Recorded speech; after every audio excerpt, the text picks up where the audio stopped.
I did not plan to come back like this. I told myself the city would not recognize me.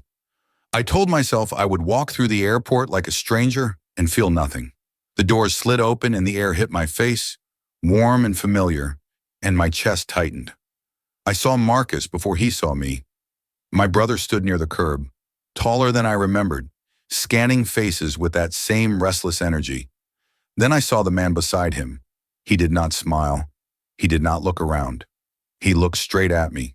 It felt like being seen by someone who had already memorized my face. My steps slowed without my permission. His eyes did not move away. I knew him before Marcus said his name. This was Adrian Vale, the billionaire, the best friend, the man whose presence pressed down on my lungs like a warning. Marcus waved and pulled me into a hug, laughing, "I'm talking too fast." Adrian stepped forward and extended his hand. When our palms touched, my thoughts scattered. I felt heat, control, and something sharp beneath it. He said my name like it mattered. I realized with a chill that he already knew me. Welcome back to StoryVerse Vault, my beautiful, amazing Story Vault family. If this is your first time coming across my video, do comment below where you are watching from. Subscribe and turn on notifications so you never miss a story from our channel. Now let's get into today's story. Marcus talked the entire drive. He filled the car with updates about his startup, his new office, his plans. Adrian drove without looking distracted. He kept one hand on the wheel and the other resting loosely, controlled. Lena sat in the back seat, watching his reflection in the mirror. He listened more than he spoke. When he did speak, Marcus leaned in like a student. The car stopped outside the family house. Paint chipped, windows unchanged, time frozen. Lena stepped out and felt the weight of memory settle on her shoulders. Adrian followed her gaze to the house. He said nothing. Inside, Marcus gave a loud tour like it was new. Adrian lingered near the doorway. He studied the walls, the photographs, the framed newspaper clipping about Richard Hart's collapse. Lena noticed his jaw tighten for half a second. He caught her watching and looked away. Dinner was ordered instead of cooked. The table felt too small. Adrian asked Lena about her work, her art, her years away. His voice stayed level. His eyes searched. Lena answered carefully, feeling measured. She could not explain why she felt exposed. I did not expect him to walk me to the porch. Marcus was already on a call, pacing, distracted. Adrian stood beside me under the porch light. The night insects filled the silence. I asked him how long he had known my brother. He said long enough. I asked why he funded the startup. He said he believed in Marcus. His answers felt precise. I told him I was not staying long. He looked at me then, fully. My chest tightened again.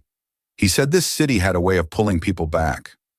I laughed and said I did not believe in fate. He said neither did he. Our eyes held. The air shifted. He stepped closer without touching me. I felt the edge of something dangerous and wanted to lean into it. Instead, I stepped back. He nodded once like he respected the boundary. As he walked away, I realized my hands were shaking. Adrian sat alone in his car for a long moment before starting the engine. He stared at the house like it was a memory that refused to stay buried.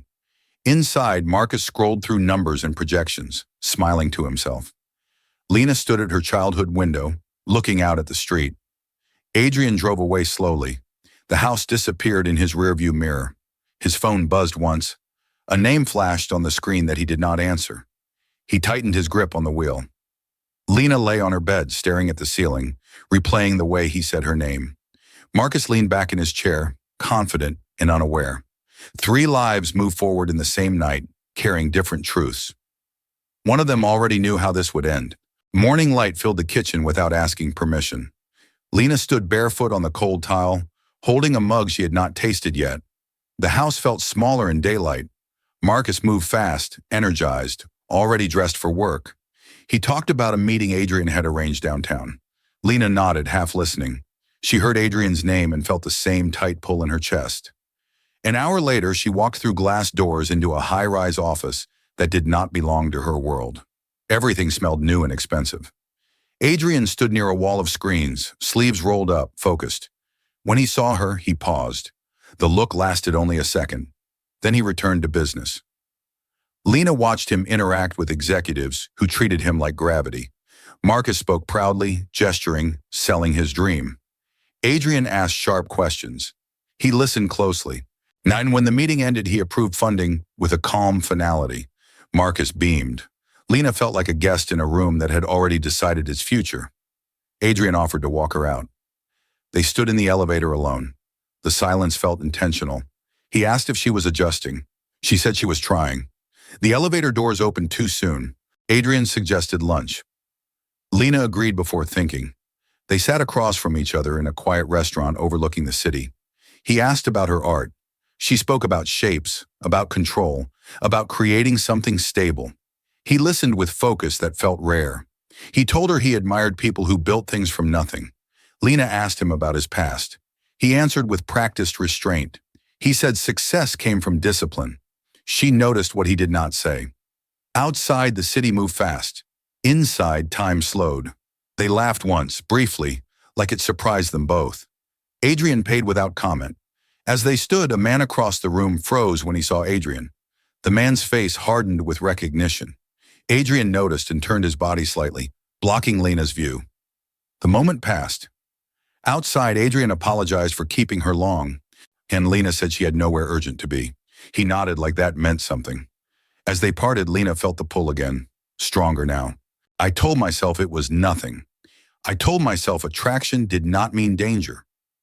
That night, I lay awake replaying his voice. I hated how easily he slipped past my defenses. Days passed. Adrian appeared again, at Marcus's office, at a charity event, at a quiet cafe near my studio. Each time felt unplanned but precise. One evening, rain trapped us under the awning of my building. We stood close, listening to water hit concrete.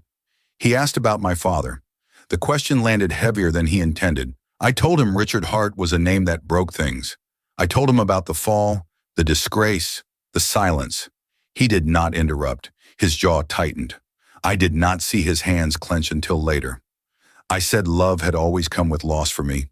He looked at me like he understood too well. When the rain slowed, neither of us moved. He leaned in slowly, not giving me time to pull away. I did not. The kiss was not gentle. It was restrained, controlled, and full of things unsaid. Adrian left first. He walked away without looking back. Lena stood alone, rain soaking her hair, breath uneven. Across the city, Adrian entered a private elevator. His face hardened the moment the doors closed. The penthouse was dark. He poured a drink he did not finish. He opened a secure folder on his tablet. Names, documents, old photographs. Richard Hart's signature appeared again and again. Adrian closed his eyes. Years earlier, a courtroom. His father standing alone. A verdict delivered like a sentence to die slowly. Adrian reopened his eyes. This was supposed to be simple. In another part of the city, Marcus laughed with coworkers, celebrating progress. Lena sat on the floor of her studio, sketching without seeing the page. 3 paths moved closer together. The plan remained intact. The complication now had a name. I woke with the weight of the kiss still on my mouth. It felt unreal, like something I had imagined to escape my own loneliness. Morning traffic noise drifted through the window of my studio. I sat up and told myself not to read meaning into one moment. By noon, Marcus called, excited, asking me to join him and Adrian for dinner. I hesitated before saying yes. That evening, the restaurant buzzed with quiet power and money. Adrian arrived late. When he saw me, something flickered across his face before control settled back in. Marcus talked endlessly about expansion and timelines. Adrian listened, but his attention kept returning to me. He asked how my day had been. I answered carefully.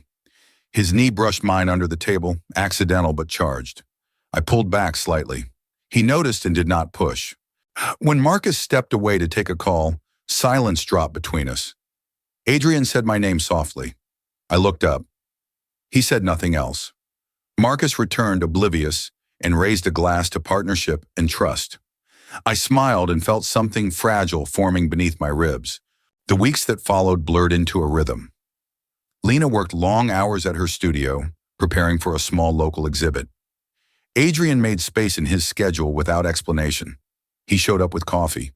He showed up with silence when she needed it. They walked city streets late at night, talking about everything except the future. Marcus watched them with approval, relief softening his usual protectiveness. One afternoon, Lena visited the old family storage unit to collect unused canvases. Dust coated everything. Boxes were stacked carelessly, half forgotten. She pulled one open and found files she did not recognize. Legal papers, bank statements, company documents stamped with dates from years ago. Richard Hart's name appeared again and again. Confusion settled in. She packed the files away, unsettled. That night, she met Adrian on a quiet bridge overlooking the river. She mentioned finding old documents. Adrian's body went still. He asked where they came from. She said she did not know yet. He looked out over the water, jaw tight, choosing silence. The distance between them grew by inches. I started noticing the cracks, the way Adrian stiffened at my father's name, the way his phone never left his side, the way conversation stopped when I entered rooms he had been in. One night I asked him directly if something was wrong. He said no. The answer came too fast. I wanted to believe him. Instead, doubt took root. Marcus invited us to a celebration dinner for securing another round of funding, the table filled with laughter and plans. Halfway through, an older man approached. His face carried bitterness, recognition sharp in his eyes. He spoke Adrian's name with contempt. Adrian stood immediately, blocking the man's view of me. Security intervened. The moment ended, but the air stayed heavy. Outside, I asked who the man was. Adrian said he was someone from the past. I asked what kind of past. He said one that should have stayed buried. I realized then that loving him meant standing near something dangerous. Adrian drove alone that night. He replayed years of careful planning in his head. The strategy, the timing, the end goal. Lena Hart was never meant to be part of it. In another apartment, Lena spread the old documents across her floor. She read late into the night. Shell companies, hidden transfers, legal maneuvers tied directly to Adrian's firms. The connection formed slowly, painfully. Her father's fall was not as isolated as she had believed.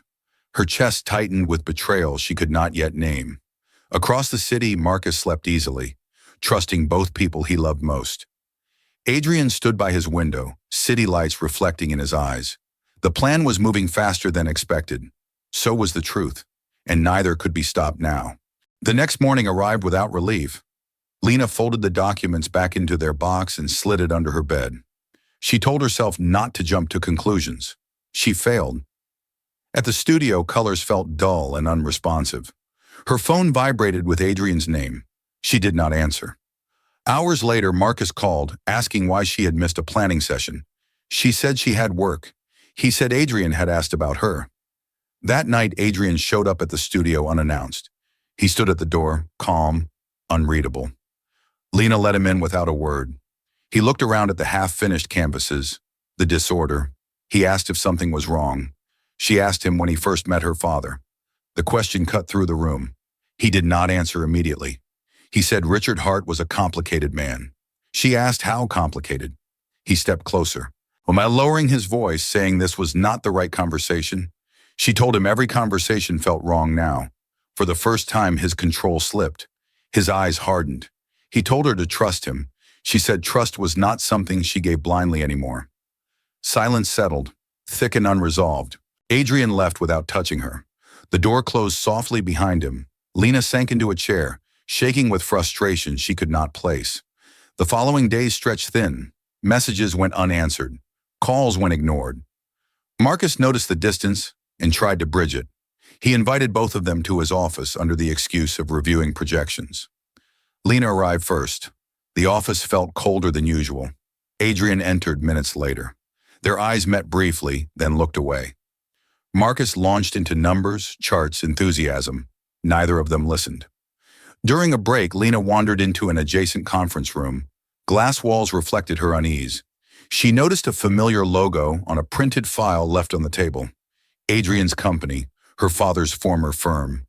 The dates matched the documents she had found. Her breath caught. Adrian appeared in the doorway. He saw what she was holding. The last layer of distance collapsed. He closed the door behind him. I asked him to stop lying. My voice did not sound like my own. He said this was not how he wanted me to find out. That was the moment I knew. He told me about the empire my father had dismantled. He told me about false testimony, hidden leverage, and silence bought with money. He told me about his father broken by disgrace. I listened, frozen. He said revenge had kept him alive when nothing else did. He said getting close to my family had been strategic. He said Marcus was never meant to get hurt.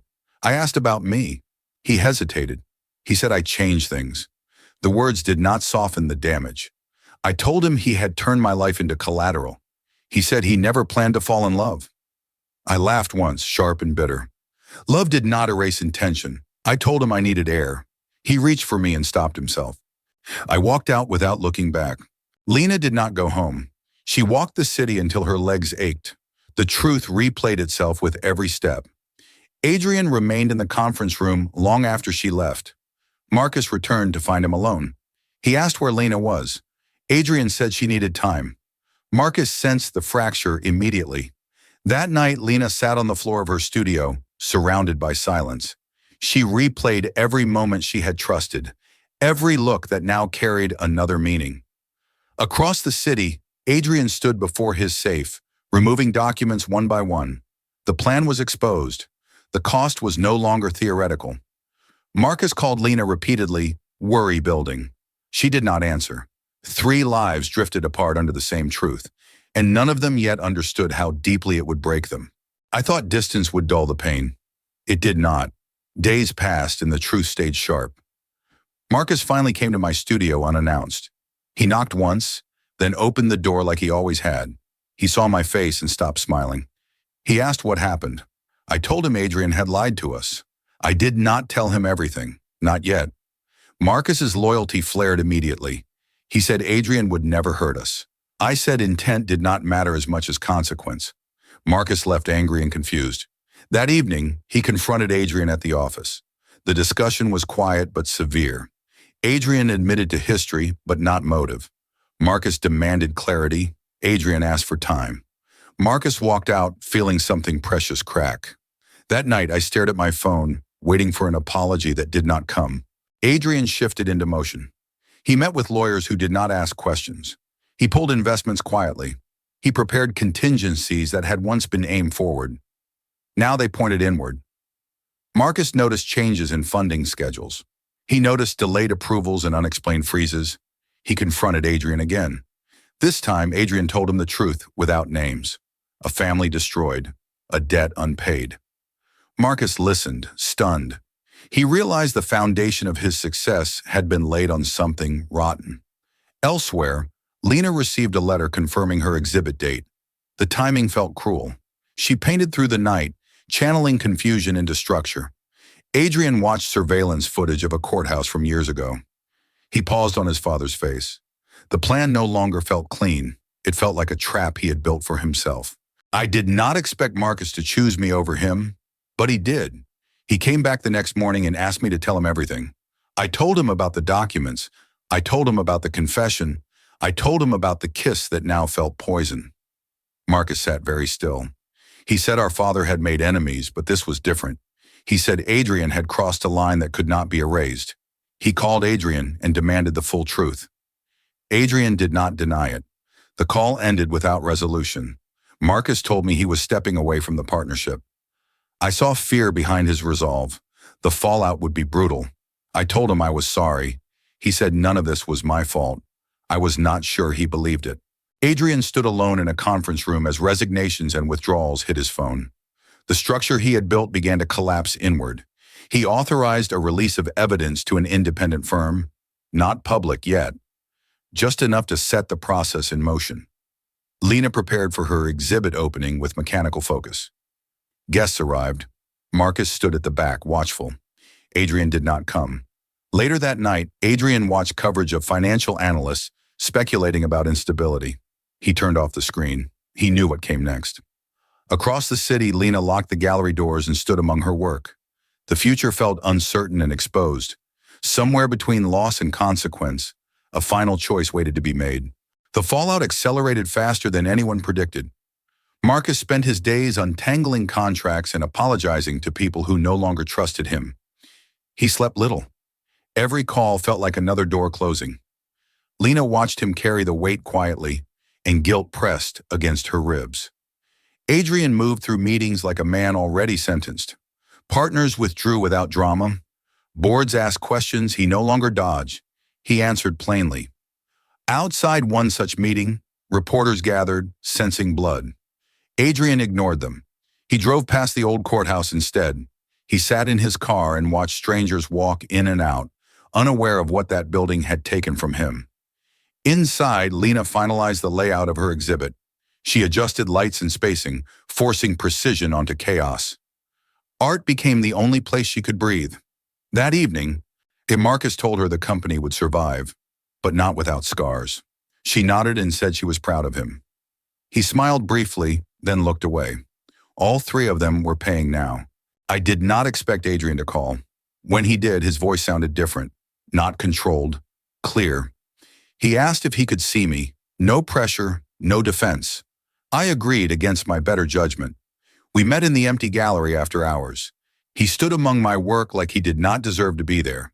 He told me he had released the evidence to authorities, not to the press, not for leverage.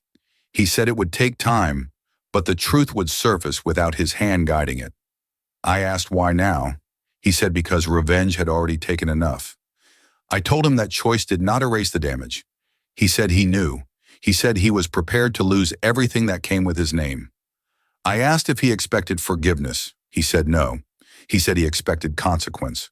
We stood there in silence, surrounded by my attempts to make sense of pain.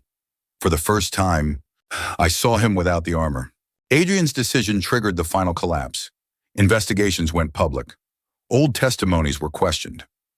Richard Hart's name returned to headlines he had avoided for years. Marcus read the articles in disbelief. He confronted his father, who denied everything until denial no longer held. The confrontation was brief and devastating. Richard Hart retreated again, smaller than the shadow he had cast. Adrian resigned from his remaining positions before being asked. He sold assets to cover legal exposure and restitution. The empire did not burn. It emptied. Lena opened her exhibit to a full house. People admired the work without knowing the cost behind it. Marcus stood beside her, steady but changed. Adrian did not attend. He watched from a distance, unseen, respecting a boundary he had finally learned not to cross. The city exhaled after the storm. Life resumed its rhythm, altered but intact. Adrian packed his penthouse into boxes and left the keys behind. He moved into a smaller place without a view. Marcus accepted a consulting role, rebuilding slowly, honestly. Lena closed the gallery late and walked home alone, thinking. She passed the bridge where everything had shifted months earlier. She stopped and looked at the water. The past no longer felt like a threat. It felt like a scar. Across the city, Adrian sat on his bare floor, listening to traffic. He had lost wealth, power, protection. What remained was clarity. The story was no longer his to control. Only the ending remained unwritten. Months passed without announcement. Time did its quiet work. Lena settled into a steady routine, teaching workshops during the day and painting at night. Her name began to circulate beyond the city, slow and organic. She did not chase it. Marcus rebuilt carefully, choosing smaller deals and transparent partners. The anger he carried softened into resolve. Richard Hart faded from public view entirely. No statements, no defense, just absence. Adrian lived without headlines now. He worked under a different name, consulting anonymously, staying deliberately small. The city no longer bent around him. One afternoon, Lena received an email confirming a solo exhibition offer. The venue was modest but respected. She read the message twice, steadying her breath. That night, she told Marcus over dinner. He smiled, genuine pride breaking through exhaustion. Neither of them mentioned Adrian. They did not need to. Preparation filled Lena's weeks. She worked with focus, selecting pieces that reflected growth instead of damage. The gallery space came together slowly. White walls, clean lines, room to breathe.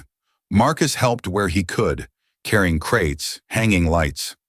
On opening day, the city felt unusually clear. Guests arrived steadily. Collectors asked thoughtful questions. Lena answered with confidence she had earned. As the room filled, she sensed movement near the entrance. She did not turn immediately.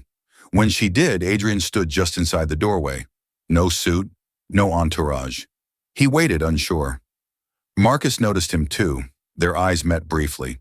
Marcus nodded once, neither hostile nor welcoming. Adrian stayed near the back, invisible by choice.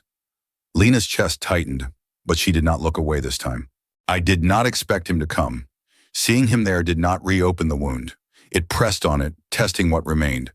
He did not approach me during the opening. He did not interrupt. He respected the space. After the last guest left, I locked the doors and leaned against the wall, exhausted. Marcus hugged me and said he was proud. He left soon after, giving us distance without saying the word.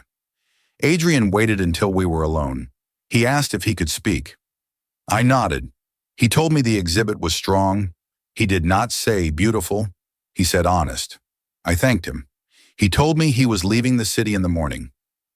No expectation followed the statement, just information. I felt something loosen inside me.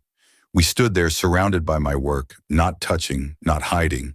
Adrian spoke carefully. He said he had no right to ask for anything. He said he wanted me to know that choosing truth had cost him everything he once valued. He said it was still the right choice. I listened without interruption. When he finished, silence returned. I walked to one of the paintings and studied it as if I had not created it. It was about fracture, about repair. I turned back to him. I said trust could not be rebuilt overnight. I said some damage never fully disappeared. He accepted that without defense. The honesty felt different this time. Not urgent, not persuasive, just present.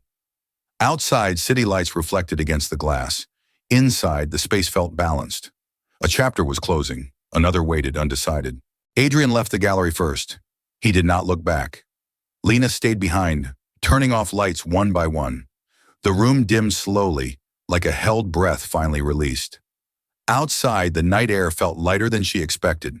She walked home instead of calling a ride. The streets were quiet, ordinary, forgiving. At her apartment, she sat by the window and let the city exist without demanding anything from it. In another part of town, Adrian packed the last of his things into a single bag. No assistance, no security. Just him and the life he had chosen to dismantle. He paused at the door, absorbing the stillness. For the first time in years, there was no plan pressing forward. Only consequence and calm. Across the city, Marcus finished locking up his office. The space was smaller now, but it was his. He checked his phone, saw no missed calls, soon and exhaled. The night closed gently around all three of them.